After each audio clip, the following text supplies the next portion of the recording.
এখানে অনুসরণ আছে 4.2 অঙ্কের মান x x এর মান 3 y এর মান 5 এটা কিন্তু দেওয়া আছে বইতে আছে না জি আছে। এখন আমাদের অঙ্কটা আমরা তুলছি নাম্বার 2 x y তার স্কয়ার সমান x y তার স্কয়ার 4xy এটা হবে 4x না 4xy তাই তো। তাহলে দেখো আমরা এটা হচ্ছে কি বাম পক্ষ সমান ডান পক্ষ লেফট হ্যান্ড সাইড সমান রাইট হ্যান্ড সাইড এটাকে বলা হয় বাম পক্ষ সমান ডান পক্ষ প্রমাণ করতে হবে দুটো পক্ষই কিন্তু এক হতে হবে নাই কিন্তু আমরা বলবো না প্লিজ রাইট। তাহলে আমরা বাম পক্ষ এটা উঠাইছি x y তার স্কয়ার তাই তো বা হোল স্কয়ার বলা হয় এটা কিন্তু একটা সূত্র a b whole square - 2ab কিন্তু আমরা সূত্র তো যাব না এটা আমরা বাম পক্ষ তুলছি বাম পক্ষ তোলার পর আমরা কিন্তু এখন মান বসাবো x এর মান কত 3 y এর মান 5 এখন যেটা আছে ব্র্যাকেট দিয়ে স্কয়ার দিয়েছি তাহলে আমরা কি করছি x এর মান কত 3 5 সমান আছে 8 তাই তো 8 স্কয়ার করছি তাহলে 8 কে আমরা কয়বার যোগ করব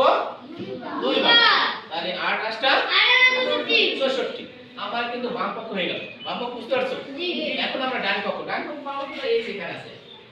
x y স্কয়ার 4xy এটা আছে এটা কি ডান পক্ষ তাহলে আমরা ডান পক্ষটা লিখছি ডান পক্ষ অঙ্কটা করেছি এরপরে কোথায় আছে অঙ্ক এখানে আছে তাহলে অঙ্ক ওঠার কারণে আমরা এখন আমরা মান বসাই দেব x এর মান 3 x এর মান কত 3 আবার মাইনাস y এর মান 5 তাহলে আমরা কি করতে 5 বার দিয়ে 8টা দিয়েছে যেটা আছে 8টা দিয়েছি তারপর স্কয়ার দিয়েছি প্লাস এই 4 x এর মান কত 3 y এর মান